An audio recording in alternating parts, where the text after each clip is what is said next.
Hello hello guys, स्वागत है फिर से आपका हमारे दोस्तों। यहाँ पे 5512 जूनियर असिस्टेंट का एग्ज़ाम हो चुका है और यहाँ पे पेपर हमारे पास आ चुका है। तो चलिए देख लेते हैं इसकी आंसर की, बेसिकली आपने कितना सही किया है, कितना क्या किया है।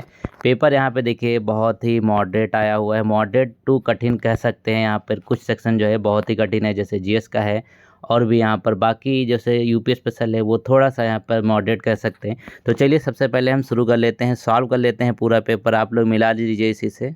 तो गाइस सबसे पहले हम यूपी स्पेशल का ही सॉल्व कर लेते हैं। देखिए पहला क्वेश्चन यहाँ पे बोला गया था कि उत्तर प्रदेश रानी लक्ष्मीबाई महिला एवं बाल सम्मान कोष के बारे में दिए गए कथनों में कितने सही हैं। ठीक है, सही की बात करी जा रही है, कौन से कितने कथन सही हैं। तो पहला कथन सही होगा, यह हिंसा के शिकार महिलाओं को पुनर्निर्माण सर्जरी चिकित्सा प्रदान करता है। ठीक है, फिर यहाँ पे दूसरा भी सही होगा कि हिंसा के शिकार महिलाओं को नाबालिग बच्चों को शैक्षिक और चिकित्सा प्रदान करता है। तीसरा यहाँ पे गलत होगा, क्योंकि देखिए प्रत्यक्ष शिकार पूछा गया है तो प्रत्यक्ष नहीं होगा। यहाँ पर जितने भी लोग होते हैं सबको सहायता दी जाती है। और चौथा सही होगा, तो इसका क्या होगा, इसका ये करेक्ट हो जाएगा ऑप्शन नंबर सी, यानी कि 3 जिसने लगाया है वो बिल्कुल सही करके आया है। ठीक है, अगला प्रश्न देखेंगे। अगले में यहाँ पे देखिए इसमें 82 में कहा गया है कि निम्नलिखित में अर्जुन पुरस्कार विजेता हो। अर्जुन पुरस्कार मैंने आपको सारे कराए थे, अगर आपने सही से वीडियो देखी होगी तो आपको दिखा होगा। तो इसमें देखिए अगर ध्यान से आप देखेंगे, जो मीना शाह है वो संबंधित है किससे, वो बैडमिंटन से संबंधित है। ठीक है, फिर इसी तरीके से जो प्रीति पाल हैं, अगर इन दो को आप याद रखेंगे तो आप कर सकते थे। ये पैरा एथलेटिक्स हैं। ठीक है, मीना शाह बैडमिंटन से और पैरा एथलेटिक्स से संबंधित है प्रीति पाल। तो क्या होगा दोस्तों, यहाँ पर ऑप्शन नंबर डी बिल्कुल सही हो जाएगा आपका। इन्होंने गलत लगाया है, डी यहाँ पे सही होगा। ठीक है, मीना शाह बैडमिंटन से संबंधित हैं और प्रीति पाल पैरा, अगर ये दो मान लीजिए करते सही हो जाता है। बी का वॉलीबॉल हो जाएगा, रणवीर सिंह वॉलीबॉल से संबंधित है, वर्तिका अग्रवाल जो शतरंज से संबंधित है। अगला प्रश्न देखिएगा। अगले में यहाँ पर बदायूं से रिलेटेड प्रश्न पूछा गया था। ठीक है, बदायूं का ऐतिहासिक विवरण पूछा गया था। तो देखिए बदायूं बुद्ध मऊ से, ये सही था। फिर कुतुबुद्दीन ऐबक ने 1196, यही गलत था। 1196 में नहीं बल्कि 1197 98 में इसको किया था। महात्मा गांधी वाला भी सही था। बदायूं 1801 में ब्रिटिश ने तोड़ी, ये भी सही था।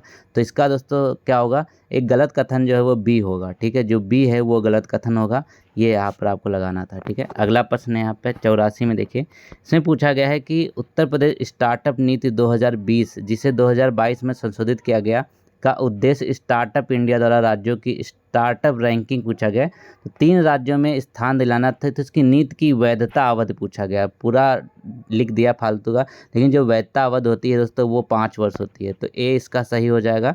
ठीक है, अब यहाँ पर देखिए 85 में पूछा गया था कि वर्तमान में पूछा गया। तो ये बहुत ही आसान है, क्योंकि सबसे पहला ही यहाँ पे गलत हो जाएगा। बोला कि भगवान बुद्ध ने पहला उपदेश सारनाथ में दिया था, तो ये गलत हो जाएगा। ठीक है, दूसरा और तीसरा यहाँ पे सही होगा, तो ऑप्शन ए यहाँ पे एकदम सही हो जाएगा। ठीक है, चलिए अगला देखेंगे। अगले में कहा गया है 86 में वन प्रोडक्ट वन डिस्ट्रिक्ट वाला सवाल है। ठीक है, तो यहाँ पे देखिए भदोही कालीन से, कन्नौज से लखनऊ चिकनकारी, मुरादाबाद। ये तो बहुत ही आसान है, ऑप्शन नंबर ए यहाँ पे सही हो जाएगा। सभी ने इसको सही किया भी होगा। 87 में देखिए इसमें कहा गया है, ये भी आसान सा प्रश्न है कि उत्तर प्रदेश वन विभाग के अनुसार, ठीक है, जो नदियां हैं वो पीलीभीत टाइगर रिजर्व की दक्षिणी सीमा बनाती है। तो पीलीभीत से गोमती निकलती है और रामगंगा निकलती है। तो ऑप्शन नंबर बी इसका करेक्ट हो जाना था। अगला प्रश्न देखिए 88 में, ये भी आसान है। इसमें पूछा गया था कि उत्तर प्रदेश की जनसंख्या सभी भारतीय राज्यों में सबसे अधिक है। ये तो सही बात है। फिर जो कारण है कि पूछा गया उत्तर प्रदेश क्षेत्रफल के हिसाब से भारत का सबसे बड़ा राज्य है, तो ये गलत हो जाएगा। क्षेत्रफल के हिसाब से भारत का सबसे बड़ा राज्य राजस्थान है। तो यहाँ क्या होगा, ए सही है लेकिन आर जो है गलत है। तो ऑप्शन नंबर बी यहाँ पे एकदम सही होगा। ठीक है, अगला प्रश्न देखिए 89 में देखिए 89, चलिए 89 आप देखिए यहाँ पे, नीति आयोग द्वारा जारी एस्पिरेशनल ब्लॉक यानी कि एबीपी पहली डेल्टा रैंकिंग के अनुसार उत्तर प्रदेश से किस जिले ने एक ब्लॉक ने दूसरा स्थान प्राप्त किया। ठीक है, तो कौशाम्बी हो जाएगा, सही हो जाएगा। ठीक है, अगर आपने पढ़ा होगा तो कौशाम्बी यहाँ पे सही होगा। अगला प्रश्न देखिए यहाँ पर 90 में, इसमें कहा गया, ये तो आसान है, कि इलाहाबाद की स्थापना करी थी। ठीक है, किसने करी थी, तो ये अकबर ने ही करी थी इलाहाबाद, जो बाद में इलाहाबाद हो गया, अब प्रयागराज हो गया 90 में। ठीक है, अगला देखेंगे। अगले में यहाँ पे देखिए बेरोजगारी भत्ता से रिलेटेड पूछा गया है। तो इसको भी अगर आप ध्यान से पढ़ते तो कर लेते। बेरोजगारी भत्ता के लिए आवेदन करने वाले उम्मीदवारों में कौन सी पात्रता जो है मानदंड नहीं है। तो देखिए इसमें पूछा गया कि उम्मीदवार ने कम से कम 12वीं नहीं 10वीं होनी चाहिए या 12वीं होनी चाहिए। ठीक है, या फिर बीए होना चाहिए, ये यहाँ पे था। तो ऑप्शन नंबर ए यहाँ पे इसका सही हो जाएगा, बाकी तीनों ऑप्शन यहाँ पे सही होते हैं। फिर अब देखेंगे क्या 92 में है, इसमें पूछा गया कि यूपी एमएसएमई नीति 2022 के अनुसार बुंदेलखंड और पूर्वांचल क्षेत्रों में एमएसएमई को स्टाम्प ड्यूटी में कितनी छूट दी जाएगी, ये यहाँ पे पूछा गया। तो इसमें 100% होगा दोस्तों, ठीक है, 75 नहीं बल्कि 100% यहाँ पर छूट देने की बात करती है गवर्नमेंट, ठीक है। अगला प्रश्न देखिए, अब ये तो आसान है, जो लोग लखनऊ में रहते हैं उनके लिए। स्मृतिका युद्ध स्मारक डैश में स्थित है, लखनऊ छावनी में स्थित है, और इसकी आधारशिला जो रखी थी जनरल एसएफ रोड्रिक्स ने रखी थी, ठीक है। ऑप्शन नंबर ए यहाँ पे सही हो जाएगा, स्मृतिका युद्ध स्मारक लखनऊ छावनी में स्थित है। अगला देखेंगे, ये पूछा गया था 1928 में उद्घाटन किए गए उत्तर प्रदेश के विधान भवन के मुख्य वास्तुकार कौन से हैं। अब उत्तर प्रदेश का जो विधान भवन है उसके वास्तुकार थे दोस्तों, वो थे सर सुइनन जेकब और हीरा सिंह। ऑप्शन ए यहाँ पे सही हो जाएगा, कौन, सर सुइनन जेकब और हीरा सिंह, ये यहाँ पे होगा, बी नहीं होगा। 95 में देखें, 95 में कहा गया कि संत कबीर नगर जिला आधिकारिक तौर पर डैश को सर्जित हुआ था, ठीक है, इन्होंने सही लगाया है। 5 सितंबर 1997 को खलीलाबाद इसका मुख्यालय बनाया गया, और 5 सितंबर 1997 को ये बनाया गया था, ठीक है, आधिकारिक जिला। अगला देखिए 96 है, इसमें भी ये आसान है। तो इसमें पूछा गया उत्तर प्रदेश के निम्नलिखित में से कौन सा विश्वविद्यालय पूर्व का ऑक्सफोर्ड के नाम से जानते हैं। तो पूर्व का ऑक्सफोर्ड है इलाहाबाद, ठीक है, ये इन्होंने सही लगा। तो ऑप्शन नंबर सी सही होगा इसका, पूर्व का इलाहाबाद जो है वो पूर्व का ऑक्सफोर्ड इलाहाबाद को जाना जाता है। अगला प्रश्न है, इसमें देखिए 97 में कहा गया, अभी देखिए हाल ही में चर्चा में था, जिसमें कहा गया कि बिजली के दाम भी बढ़ाए जाएंगे और ये घाटे में चल रही है। तो वो बात कर रहे थे मध्यांचल विद्युत वितरण निगम या पूर्वांचल विद्युत वितरण निगम की, ठीक है। तो ए यहाँ पे सही होगा, इन्होंने सही लगा। फिर देखिए यहाँ पे 98, ये गीडा पूछा है। देखिए जितने भी हैं चाहे नोएडा वाला प्राधिकरण हो या सब यहाँ पर आपको देखने मिलते हैं। तो ये 26 जनवरी को नहीं बल्कि 30 नवंबर 1989 इसका करेक्ट आंसर होगा, ठीक है। 30 नवंबर 1989 को गीडा की स्थापना होती है, जिसको गोरखपुर औद्योगिकरण विकास प्राधिकरण नाम से जानते हैं, ठीक है। अगला देखिए यहाँ पर, इसमें ये भी आसान था, सब लोग इसके बारे में जानते हैं। तो इसमें पूछा गया है कि महिला यात्रियों की सुरक्षा के लिए एक UPARCTC ने कौन सी पहल जारी की, मतलब जो उत्तर प्रदेश वाली है बस सर्विस ने, उसने क्या किया, पिंक बस सेवा स्टार्ट करी। पिंक बस सेवा लखनऊ में चलती है, बहुत दिनों से चलती है, इसको देखकर भी आप इसका अंदाज़ा लगा सकते थे, ये सही होता 99 का 100। फिर देखिए, फिर यहाँ पे उत्तर प्रदेश निम्नलिखित में से कौन सा शहर 2015 में केंद्रीय स्मार्ट सिटीज़ मिशन के अंतर्गत चुने गए शहरों में शामिल था। अब एक ही में लखनऊ है, अब लखनऊ तो स्मार्ट सिटीज़ में आता ही आता है, तो इसको भी आप यहाँ पे गेस कर सकते थे। तो ऑप्शन नंबर डी इसका सही हो जाएगा। तो देखिए यूपी स्पेशल हमने कर दिया, अब चलते हैं यहाँ पे जीएस की तरफ। तो गाइस जीएस के प्रश्नों को सॉल्व कर लेते हैं। तो इसमें पूछा गया कौन सा कथन यहाँ पर गलत है। अब गलत कथन ये पूछा गया है, तो नीरज चोपड़ा ने जेवलिन थ्रो में सिल्वर जीता था, ये सही बात है। फिर 6 पदक भी जीते थे, 1 रजत और 5 पदक, ये भी कथन सही था। लेकिन ये गलत था, 17वें नंबर पे नहीं बल्कि वो 71वें नंबर पे आया था, ठीक है। कौन से नंबर पे, 71वें नंबर पे था पेरिस ओलंपिक में भारत टोटल में, ठीक है। तो ऑप्शन नंबर सी यहाँ पे सही हो जाएगा, इसको याद रखें। बाकी जो थे ये सारे के सारे सही ऑप्शन थे, ठीक है। 46 में। अब 47 में देखिए, 47 में पूछा गया कि इसरो द्वारा स्थापित भारतीय क्षेत्रीय नेविगेशन उपग्रह प्रणाली का नाम क्या है, ठीक है, ये यहाँ पे पूछा गया। तो देखिए इसमें क्या है, आपका ऑप्शन नंबर ई सही होगा, ठीक है, क्योंकि सर नाविक इसका करेक्ट आंसर होगा, ठीक है। नाविक इन्होंने लिखा भी है, इनको पढ़ाई भी अच्छी है इसलिए इन्होंने लिखा है, तो नाविक इसका करेक्ट आंसर होगा, यानी कि ऑप्शन नंबर ई यहाँ पे सही होगा। अगला प्रश्न देखिए 48 जो पूछा गया, 48 में पूछा गया दोस्तों कि बायो रिजर्व का विचार डैश द्वारा लिया गया था और यह यहाँ पर कार्यक्रम के तहत शुरू भी किया। तो इसका करेक्ट आंसर यूनेस्को होगा। यूनेस्को के द्वारा बायोस्फीयर रिजर्व का प्रस्ताव लिया गया और मानव और जीवमंडल कार्यक्रम के तहत इसको शुरू किया। ऑप्शन नंबर इसका सही होगा।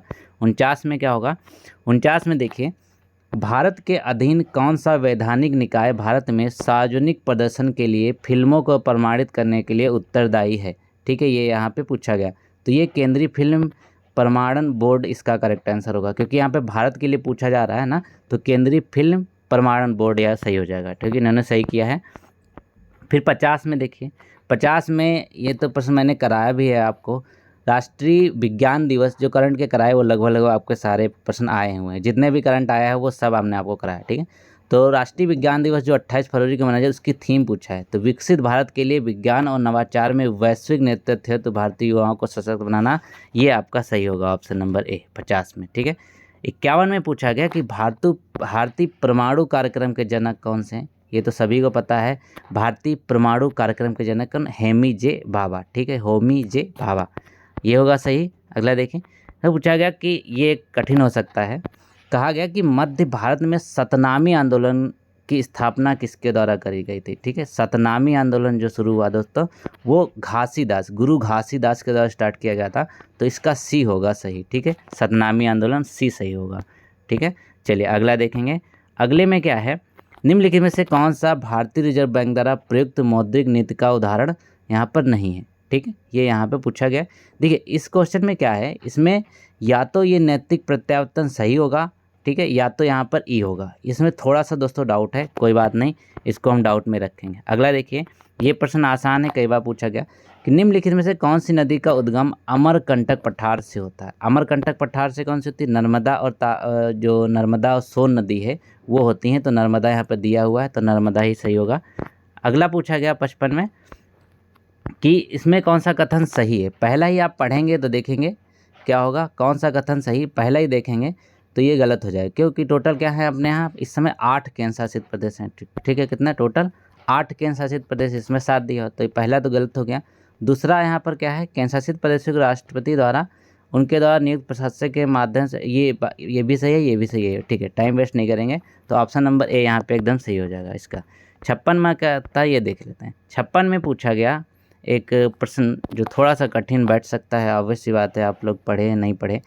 भारतीय रिजर्व बैंक के आय पहचान और परिसंपत्ति वर्गीकरण के विवेकपूर्ण मानदंडों के तहत वह अवधि कितनी है जिनके बाद कोई भुगतान नहीं किया जाने पर ऋण को गैर निष्पादित परिसंपत्ति के रूप में वर्गीकृत किया जाता है। तो ये टोटल यहाँ पे 90 दिन की बात करें, 90 दिन के अंदर यहाँ पर अगर भुगतान नहीं किया जाता है तब ये चीज़ होती है एनपीए, तो 90 दिन होगा इसका करेक्ट आंसर होगा, ठीक है। अगला देखिए, ये तो आसान है, बहुत बार पूछा जा चुका है, सबको पता भी होगा। भारत का राष्ट्रीय ध्वज जो है उसकी लंबाई चौड़ाई का अनुपात पूछा है, तो 3:2 में होता है ये, ठीक है, 3:2 में ये होता है, ठीक है। अगला प्रश्न देखिए क्या पूछा गया था, अगले में आपको मैच करना था, देखिए अगले में आपको मैच करना था, इसमें क्या है ना, बस एक ही मैच करना था तो आपको पता चल जाता है, ठीक है। जैसे मान लीजिए चौधरी चरण सिंह जो हैं इनको भारत रत्न मिला है, ठीक है, तो ये तो पहले से ही मैच हो जाएगा। लेकिन देखिए यहाँ पे क्या है, 2 ऑप्शन आपको मिल रहे हैं, तो होगा क्या दोस्तों, अगर यहाँ पे देखें जो फातिमा थी उनको भारत ज्योति पुरस्कार सम्मानित किया, सी का 3 हो जाएगा, तो ये आपका देखिए डी सही होगा यहाँ पे, ठीक है, इसका डी सही होगा, ए का 1 होगा, बी का 2 होगा, सी का 3, डी का 4, यानी कि सब ऑलरेडी यहाँ पर मिले ही हुए हैं, ये आपका है 58 में। अगला में देखेंगे, संसदीय कार्य मंत्रालय के आधिकारिक दिशा निर्देशों के अनुसार युवा संसद किशोर सभा, ठीक है, युवा संसद किशोर सभा 9 से 12 के लिए यहाँ पर आपको बताना था क्या होगा, इसमें देखेंगे, ठीक है। तो अब इसमें क्या होगा, गलत ये होगा, चर्चा किए जाने वाले विषयों में विवादास्पद मुद्दों से बचने के लिए कौन करता है भाई, ठीक है, ये यहाँ पे होगा आपका बी करेक्ट होगा। फिर होगा 60 में क्या पूछा गया था, 60 वाला भी मैंने आपको करंट अफेयर में कराया है, अपने टेंशन मत लीजिए, अगर आपने पढ़ी होगी तो कर लिया होगा। मैती द्वारा शुरू करी गई एआई संचालित पहल कौन सी है, तो ये भाषिनी होगा, ठीक है, भाषिनी इसका करेक्ट आंसर होगा, मैती द्वारा शुरू करा गया एआई संचालित भाषिनी होगा। अगला देखिए यहाँ पे 61 में क्या होगा, 61 तो बहुत आसान है, सिर्फ आपको मैच ही करना था, ठीक है, तो इसका क्या हो जाएगा 61 का, वो होगा डी, क्यों होगा देखिए यहाँ पे ए का 2 हो जाएगा, क्यों, समता विधि के समझ क्षमता 14 में है, 21 में आपका प्राण और दैहिक स्वतंत्रता है, 44 में नागरिक सिविल संहिता है, फिर 26 में आपका धार्मिक कार्यों के प्रबंध है, तो डी यहाँ पे सही होगा। अगले में देखें क्या होगा, ठीक है, चलिए यहाँ पे 62 है, 62 में देखेंगे, एक था यहाँ पे गरीबी के आकलन की पद्धति की समीक्षा करने के लिए दिसंबर 2005 में योजना आयोग के द्वारा गठित विशेषज्ञ समूह की अध्यक्षता किसने करी थी, ये तेंदुलकर ने ही करी थी, जानते तेंदुलकर समिति आप लोग अच्छे से जानते होंगे, ठीक है। अब ये 62 हो गया, अब देखिए यहाँ पे 63 में क्या है, ये प्रश्न थोड़ा सा अच्छा है, अगर आपने अच्छे से पढ़ा होगा, 92 संविधान संशोधन में 8वीं अनुसूची में नहीं जोड़ा गया पूछा था। तो 92 जो संविधान संशोधन था उसमें डोगरी, संथाली, मैथिली, बोडो चारों भाषाएं जोड़ी गई थी। तो क्या होगा यहाँ पर, ई आपका एकदम करेक्ट हो जाएगा। ठीक है, क्या होगा, इनमें से कोई भी नहीं। 63 में ये होगा। ठीक है, 64 में देखेंगे। चलिए 64 में कहा गया कि 2023 में आयोजित अंतर्राष्ट्रीय शिखर सम्मेलन में वैश्विक जलवायु नीति को आकार देने के लिए भारत की सक्रिय भागीदारी देखी गई।